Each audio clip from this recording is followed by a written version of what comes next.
Friends, 11ನೇ question ಹೀಗಿದೆ. ಒಂದು ಪರ್ವತ ಪರಿಸರದಲ್ಲಿ ಮಾತ್ರ ಬೆಳೆಯುವ ಒಂದು ಸಸ್ಯಗಳನ್ನು ಈ ರೀತಿಯಾಗಿ ಕರೆಯಲಾಗುತ್ತದೆ. A plant that grows only in a mountains environment is called orophytes, macrophytes, halophytes. ಇವುಗಳಲ್ಲಿ ಯಾವುದು ಅಲ್ಲ ಅಂತ ಹೇಳಿದರೆ ಫ್ರೆಂಡ್ಸ್, ಇಲ್ಲಿ ಪರ್ವತ ಪರಿಸರದಲ್ಲಿ ಬೆಳೀತಕ್ಕಂಥ ಸಸ್ಯಗಳನ್ನ ಏನಂತ ಕರೀತಾರೆ ಅಂತ ಹೇಳಿದರೆ ಆನ್ಸರ್ ಒಂದು ಓರೋಫೈಟ್ಸ್ ಅಂತ ಕರೀತಾರೆ. ಅಂದರೆ a plant that grows only in a mountain. Okay, so ಮೌಂಟೇನಲ್ಲಿ ಬೆಳೀತಕ್ಕಂಥ ಪರಿಸರಗಳಲ್ಲಿ ಬೆಳೀತಕ್ಕಂಥ ಒಂದು ಸಸ್ಯಗಳನ್ನ ನಾವು ಓರೋಫೈಟ್ ಅಂತ ಕರಿತೀವಿ. ಹಾಗಾದರೆ ಮಾರ್ಕೋಫೈಟು ಹಾಲೋಫೈಟ್ಸ್ಗಳಂದರೆ ಏನು ಅಂತಕ್ಕಂಥದ್ದು ನಾವು ತಿಳ್ಕೊಳ್ಳಬೇಕಾಗುತ್ತೆ. ಸೊ ನೋಡಿ, ಇಲ್ಲಿ ಕೊಟ್ಟಿರ್ತಕ್ಕಂಥದ್ರಲ್ಲಿ ಸೊ ನೋಡಿ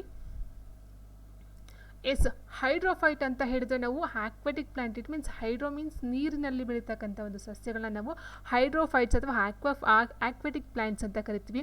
ಇನ್ನು ಕ್ಷೀರೋಫೈಟ್ಸ್ ಅಂತ ಹೇಳಿದರೆ ಕಡಿಮೆ ತೇವಾಂಶ ಪ್ರದೇಶದಲ್ಲಿ ಬೆಳೆಯುವಂತಹ ಸಸ್ಯಗಳನ್ನು ನಾವು ಕ್ಷೀರೋಫೈಟ್ಸ್ ಅಂತ ಕರಿತೀವಿ, ಅಥವಾ ಮರುಭೂಮಿಯಲ್ಲಿ ಬೆಳೀತಕ್ಕಂಥ ಒಂದು ಸಸ್ಯಗಳನ್ನ ನಾವು ಕ್ಷೀರೋಫೈಟ್ಸ್ ಅಂತ ಕರಿತೀವಿ.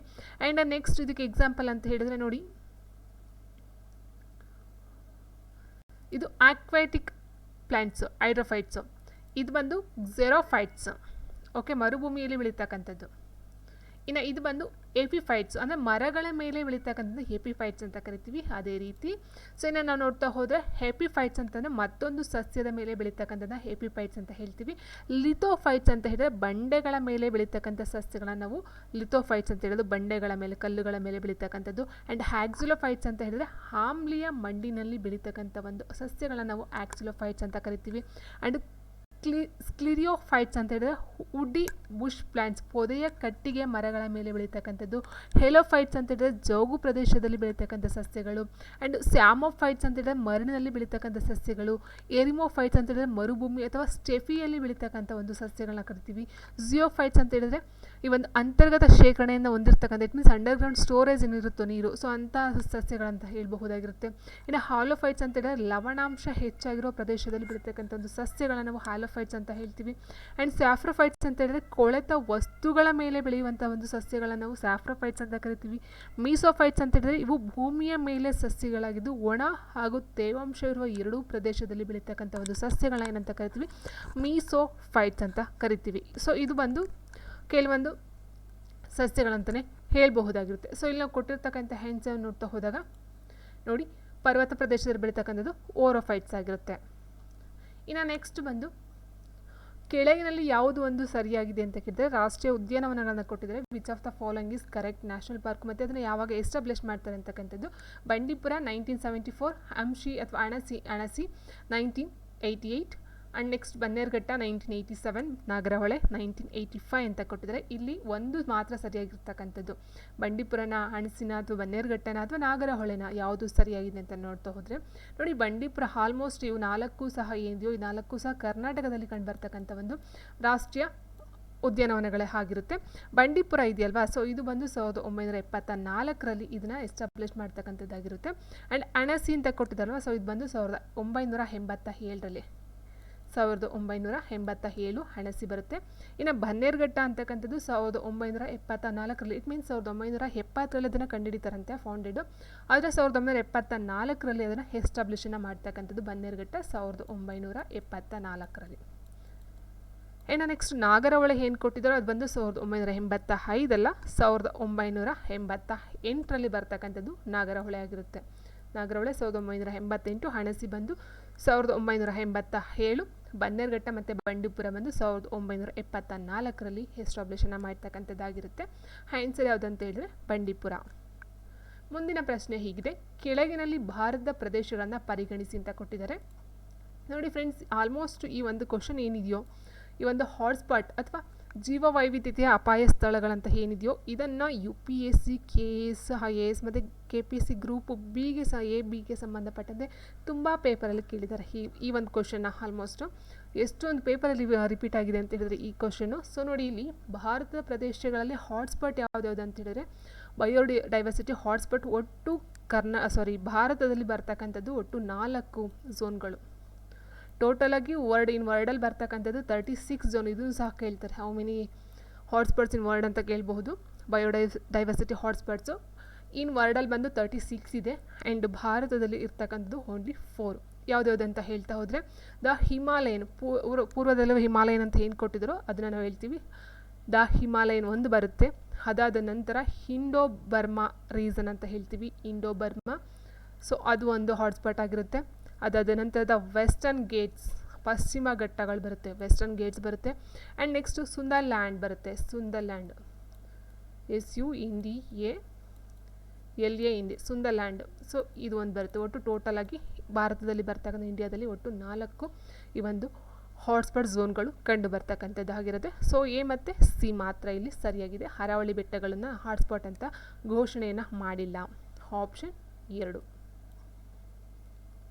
ಆ್ಯಂಡ್ ನೆಕ್ಸ್ಟ್ ಮುಂದಿನ ಪ್ರಶ್ನೆ ನೋಡ್ತಾ ಹೋಗೋಣ. ಕೆಳಗಿನ ಯಾವ ಒಂದು ಜೋಡಿಗಳು ಸರಿಯಾಗಿ ಹೊಂದುವುದಿಲ್ಲ? So which of the following pair is not correctly matched? So ಒಂದು ಪೇರ್ ಮಾತ್ರ ಇಲ್ಲಿ ಮ್ಯಾಚ್ ಆಗೋದಿಲ್ಲ, ಮಿಕ್ಕಿದಂಥ 3 ಪೇರ್ಗಳು ಮ್ಯಾಚ್ ಆಗ್ತಕ್ಕಂಥದ್ದಿದೆ. ನೋಡಿ ಫ್ರೆಂಡ್ಸ್, ಇಲ್ಲಿ ಕೊಟ್ಟಿರ್ತಕ್ಕಂಥದ್ದು ರಾಷ್ಟ್ರೀಯ ಉದ್ಯಾನದಲ್ಲಿ ನ್ಯಾಷನಲ್ ಪಾರ್ಕಲ್ಲಿ ನೋಡ್ತಾ ಹೋದರೆ ಕನ್ನ ಕೊಟ್ಟಿದ್ದಾರಲ್ವ. ಸೊ ಕನ್ನ ಆಗಿರ್ಬೋದು ಅಥವಾ ಕನ್ನ, ಪನ್ನ, ಶಿವಪುರಿ.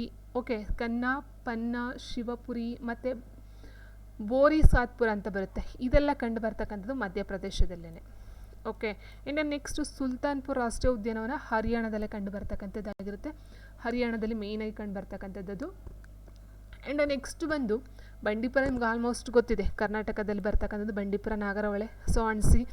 ಸೊ ಇದೆಲ್ಲ ಬರ್ತಕ್ಕಂಥದ್ದು ಕರ್ನಾಟಕದಲ್ಲೇ. ಇನ್ನು ಉಳಿದಿರ್ತಕ್ಕಂಥದ್ದು ಗುಜರಾತ್ ಅಂತ ಏನು ಕೊಟ್ಟಿದೆ ರಣತಂಬೂರ್ ರಾಷ್ಟ್ರೀಯ ಉದ್ಯಾನವನ. ಸೊ ನೋಡಿ, ಇದು ರಣತಂಬೂರ್ ಅಂತಕ್ಕಂಥದ್ದು ಕಂಡು ಬರ್ತಕ್ಕಂಥದ್ದು ಗುಜರಾತಲ್ಲಿ ಅಲ್ಲ. ಹಾಗಾದರೆ ಎಲ್ಲಿ ರಣತಂಬೂರು ಮತ್ತು ಸಾರಿಸ್ಕಾ ಇದೆಲ್ಲ ಕಂಡು ಬರುತ್ತೆ ಎಲ್ಲಿ ಅಂತ ಹೇಳಿದ್ರೆ ರಾಜಸ್ಥಾನ್. ರಣತಂಬೂರ್ ರಾಜಸ್ಥಾನ್ ಅಂತ ಹೇಳ್ತೀವಿ.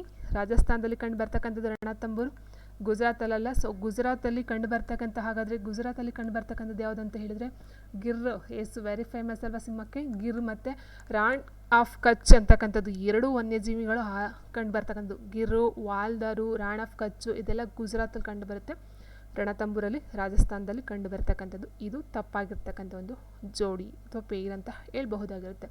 ಸೊ ಹಾಗೆ answer option 3. And next question ಹೀಗಿದೆ.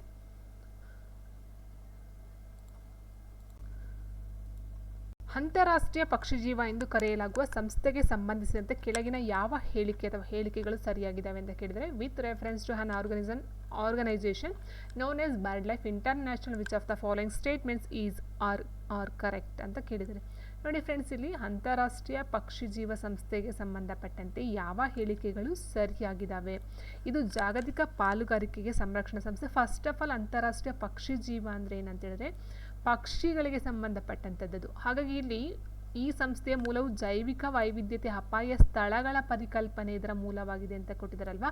ಇದು ತಪ್ಪಾಗಿರ್ತಕ್ಕಂಥದ್ದು. ಯಾಕಂದರೆ ಸ್ಥಳಗಳ ಪರಿಕಲ್ಪನೆ ಬರೋದಿಲ್ಲ. ನಿಮಗೆ ಕೊಡ್ತೀನಿ, ನೋಡ್ತಾ ಹೋಗಿ ಇಲ್ಲಿ ಆನ್ಸರು.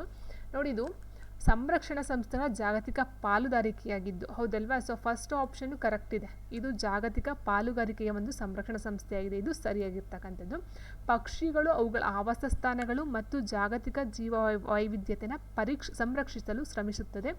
ನೈಸರ್ಗಿಕ ಸಂಪನ್ಮೂಲಗಳ ಬಳಕೆಯಲ್ಲಿ ಸುಸ್ಥಿರತೆಯ ಕಡೆಗೆ ಜನರೊಂದಿಗೆ ಕೆಲಸವನ್ನು ಮಾಡ್ತಕ್ಕಂಥದ್ದು. ಮೇಯ್ನಾಗಿ ನಾವು ನೋಡ್ತಾ ಹೋದರೆ ಪಕ್ಷಿ ಮತ್ತು ಅವುಗಳ ಆವಾಸ ಸ್ಥಾನದ ಬಗ್ಗೆ ಇಲ್ಲಿ ನೋಡ್ತಕ್ಕಂಥದ್ದಾಗಿರುತ್ತೆ. ಮತ್ತು ಅದನ್ನ ಸಂರಕ್ಷಣೆನ ಮಾಡ್ತಕ್ಕಂಥ ಒಂದು ಕೆಲಸವನ್ನು ಈ ಒಂದು ಬರ್ಡ್ ಲೈಫ್ ಇಂಟರ್ನ್ಯಾಷನಲ್ ಅಂತಕ್ಕಂಥದ್ದು ಮಾಡ್ತಕ್ಕಂಥ ಒಂದು ಕೆಲಸ ಆಗಿರುತ್ತೆ. ಆದರೆ ಇಲ್ಲಿ ಕೊಟ್ಟಿರ್ತಕ್ಕಂಥ 2ನೇ ಪಾಯಿಂಟ್ ಏನಿದೆಯೋ ನೋಡಿ, ಜೈವಿಕ ವೈವಿಧ್ಯತೆ ಅಪಾಯ ಸ್ಥಳಗಳ ಪರಿಕಲ್ಪನೆ, ಇದು ತಪ್ಪಾಗಿರ್ತಕ್ಕಂಥದ್ದು. ಇನ್ನು ಇದು ಪ್ರಮುಖ ಪಕ್ಷಿ ಮತ್ತು ಜೀವ ವೈವಿಧ್ಯತಾ ಪ್ರದೇಶಗಳನ್ನು ಸ್ಥಳಗಳನ್ನು ಕಂಡು ಹಿಡಿದು ಉಲ್ಲೇಖಿಸಿ ಗುರುತಿಸುತ್ತದೆ. ಇದು ಸರಿಯಾಗಿರ್ತಕ್ಕಂಥದ್ದಾಗಿರುತ್ತೆ. ಪಕ್ಷಿಗಳ ಇರ್ತಕ್ಕಂಥ ಒಂದು ಸ್ಥಳಗಳನ್ನು ಸರಿ ಇದೆ, ಆದರೆ ಜೈವಿಕ ವೈವಿಧ್ಯತೆ ಅಪಾಯ ಸ್ಥಳಗಳು ಅಂತಕ್ಕಂಥದ್ದು ತಪ್ಪಾದಂಥ ಒಂದು ಮಾಹಿತಿ. ಹಾಗಾಗಿ ಇಲ್ಲಿ ಎ ಮತ್ತು ಸಿ ಮಾತ್ರ ಸರಿ ಇರ್ತಕ್ಕಂಥ ಆಪ್ಷನ್ 3 ರೈಟ್ ಆನ್ಸರ್. ಇದ್ರ ಬಗ್ಗೆ ಇನ್ನು ಸ್ವಲ್ಪ ಮಾಹಿತಿ ಅಂತ ಹೇಳಿದ್ರೆ, ಇದರ ಜಾಗತಿಕ ಕಚೇರಿಯು UK-ಯಲ್ಲಿ 6 ಪ್ರಾದೇಶಿಕ ಕಚೇರಿಗಳನ್ನು ಹೊಂದಿದೆ. UK. And next Africa, America, Asia, Europe ಮತ್ತು ಮಧ್ಯ ಏಷ್ಯಾ, ಒಟ್ಟು 6 ಪ್ರದೇಶಗಳು ಅಂತ ಹೇಳಿದ್ವಲ್ಲ, ಅದು ಆಫ್ರಿಕಾ, ಅಮೇರಿಕಾ, ಏಷ್ಯಾ, ಯುರೋಪ್ ಮತ್ತು ಮಧ್ಯ ಏಷ್ಯಾ ಆಗಿರುತ್ತೆ. ಆ್ಯಂಡ್ ನೆಕ್ಸ್ಟ್ ಇದು ತ್ರೈಮಾಸಿಕ ನಿಯತಕಾಲಿಕೆಯಾಗಿದ್ದು ವರ್ಲ್ಡ್ ಬರ್ಡ್ ವಾಚ್ ಅನ್ನು ಪ್ರಕಟಿಸುತ್ತದೆ. ಇದು ಪಕ್ಷಿಗಳು, ಅವುಗಳ ಆವಾಸ ಸ್ಥಾನಗಳು ಮತ್ತು ಪ್ರಪಂಚದಾದ್ಯಂತ ಅವುಗಳ ಸಂರಕ್ಷಣೆಯ ಕುರಿತ ಇತ್ತೀಚಿನ ಸುದ್ದಿ ಮತ್ತು ಅಧಿಕೃತ ಲೇಖನಗಳನ್ನು ಒಳಗೊಂಡಿರ್ತಕ್ಕಂಥದ್ದು ಯಾವುದು ವರ್ಲ್ಡ್ ಬರ್ಡ್ ವಾಚ್ ಅಂತಕ್ಕಂಥದ್ದಾಗಿರುತ್ತೆ. ಆ್ಯಂಡ್ ನೆಕ್ಸ್ಟ್ ಇದು ಪಕ್ಷಿಗಳಿಗೆ ಅಧಿಕೃತ ಕೆಂಪು ಪಟ್ಟಿ ಪ್ರಾಧಿಕಾರವಾಗಿದೆ.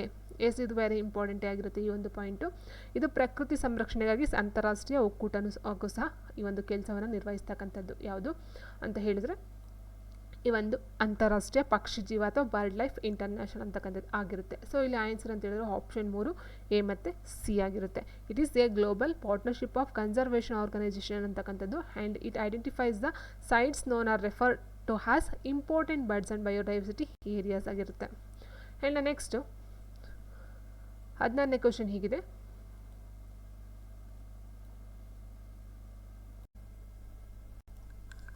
International Union for Conservation of Nature and natural ರಿಸೋರ್ಸಸ್ನಿಂದ ಪ್ರಕಟಿಸಿದ ರೆಡ್ ಡೇಟಾ ಪುಸ್ತಕವನ್ನು ಇದನ್ನು ಒಳಗೊಂಡಿದೆ. ಸೊ ಪಟ್ಟಿಯಲ್ಲಿ ಇರ್ತಕ್ಕಂಥದ್ದು ಮೇಯ್ನಾಗಿ ಯಾವ ಪಾಯಿಂಟ್ಸ್ಗಳು ಕಂಡು ಬರುತ್ತೆ ಅಂತ ನೋಡ್ತಾ ಹೋದರೆ, ಸೊ ಇಲ್ಲಿ ಬರ್ತಕ್ಕಂಥದ್ದು ಆಪ್ಷನ್ ಬಿ ಏನಿದೆಯೋ ಪರಿಗಣಿತ ಸಸ್ಯ ಮತ್ತು ಪ್ರಾಣಿ ಪ್ರಭೇದಗಳ thread on plant and animal species ಮಾತ್ರ ಕಂಡು ಬರ್ತಕ್ಕಂಥದ್ದು ಈ ರೆಡ್ ಡೇಟಾ ಪುಸ್ತಕ ಅಂತಕ್ಕಂಥದ್ದು. ಸೊ ಇದು ಅಂದರೆ IUCN ಅಂತಕ್ಕಂಥ ಏನು ಕೊಟ್ಟಿದ್ದಾರೆ ಇದರ ಅಬ್ರಿವೇಷನ್ ಸಹ ಕೇಳ್ಬೋದು ನಿಮಗೆ. ಇದು ಬಂದು 5 ಅಕ್ಟೋಬರ್ 1948 ಇಟ್ ಮೀನ್ಸ್ 5 ಅಕ್ಟೋಬರ್ 1948ರಲ್ಲಿ ಫ್ರಾನ್ಸ್ನ ಪಾಂಟೈನ್ ಬ್ಲೂನಲ್ಲಿ ಸ್ಥಾಪನೆ ಆಗಿರ್ತಕ್ಕಂಥ ಒಂದು ಸಂಸ್ಥೆ ಹೇಳ್ಬೋದು. ಇದು ಬಂದು ಅಂತಾರಾಷ್ಟ್ರೀಯ ಸಂಸ್ಥೆ ಆಗಿರುತ್ತೆ.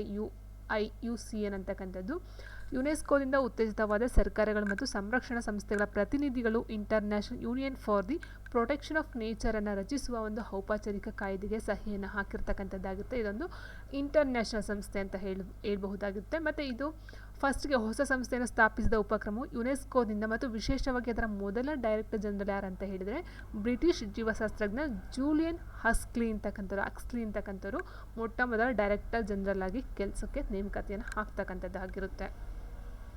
ಇನ್ನು ನೆಕ್ಸ್ಟ್ ಮುಂದಿನ ಪ್ರಶ್ನೆ ನೋಡ್ತಾ ಹೋಗೋಣ. ಬೆಲೆ ವೇತನದ ಸುರುಳಿ ಯಾವಾಗ ಕಂಡು ಬರ್ತದೆ? Price wage spiral takes place ಅಂತ ಹೇಳಿದರೆ, ಸೊ ಇದಕ್ಕೆ ಆನ್ಸರ್ ಅಂತ ಬಂದು ಆಪ್ಷನ್ 1 ಹೆಚ್ಚಿನ ಆರ್ಥಿಕ ಚಟುವಟಿಕೆಯಿಂದ ಬೆಲೆ ವೇತನ ಸುರುಳಿ ಅಂತಕ್ಕಂಥದ್ದು ಕಂಡು ಬರುತ್ತೆ with high economic activity. And next ಇದೆಲ್ಲ ಎಕನಾಮಿಕ್ಸ್ಗೆ ಸಂಬಂಧಪಟ್ಟಂಥ ಪ್ರಶ್ನೆಗಳಾಗಿರುತ್ತೆ. JM ಕೇನ್ಸ್ ರವರ ವಿಶ್ಲೇಷಣೆಯ ಪ್ರಕಾರ ದ್ರವ್ಯತೆಯ ಆದ್ಯತೆಯ 3 ಉದ್ದೇಶಗಳು ಯಾವುವು? Has portrayed by JM Keynes the what are the 3 motives for which there is liquidity preference? Answer ಬಂದು ಆಪ್ಷನ್ 4 ವಹಿವಾಟು ಉದ್ದೇಶ, ಮುನ್ನೆಚ್ಚರಿಕೆ ಉದ್ದೇಶ ಮತ್ತು ಊಹಾತ್ಮಕ ಉದ್ದೇಶ ಆಗಿರುತ್ತೆ. ಆಪ್ಷನ್ 4. ಆ್ಯಂಡ್ ನೆಕ್ಸ್ಟ್ ಬಂದು ಹಂಚಿನ ಅನುಭೋಗ ಪ್ರವೃತ್ತಿಯು 0.75 ಆದರೆ ಹಂಚಿನ ಉಳಿತಾಯ ಪ್ರವೃತ್ತಿಯು ಡ್ಯಾಶ್ಗೆ ಸಮವಾಗಿರುತ್ತದೆ. If the marginal propensity to consume 0.75 then the marginal propensity to save is equal to answer option 4 0.25 ಆಗಿರುತ್ತೆ.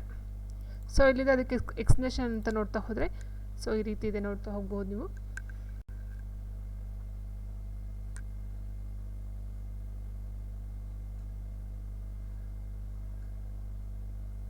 ಆ್ಯಂಡ್ ನೆಕ್ಸ್ಟ್ ಮುಂದಿನ ಪ್ರಶ್ನೆ ಹೀಗಿದೆ. ಮಹಲ್ವಾರಿ ಪದ್ಧತಿಯನ್ನು ಮೊದಲು ಎಲ್ಲಿ ಪರಿಚಯಿಸಲಾಯಿತು ಅಂತ ಕೇಳಿದರೆ, ಮಹಲ್ವಾರಿ ಪದ್ಧತಿಯನ್ನು ಮೊಟ್ಟ ಮೊದಲ ಬಾರಿಗೆ ಎಲ್ಲಿ ಪರಿಚಯಿಸಲಾಯಿತು ಅಂತ ನೋಡ್ತಾ ಹೋದರೆ, ಸೊ ಆನ್ಸರ್ ಬಂದು ಆಪ್ಷನ್ 2 ಆಗ್ರಾ ಮತ್ತು ಹೌದ್ನಲ್ಲಿ 3 ರೀತಿಯ ಒಂದು ಪದ್ಧತಿಯನ್ನು ನೋಡ್ತೀವಿ ಭಾರತದಲ್ಲಿ ನಾವು. ಮಹಲ್ವಾರಿ ಪದ್ಧತಿ, ರೈತವಾರಿ ಪದ್ಧತಿ ಮತ್ತು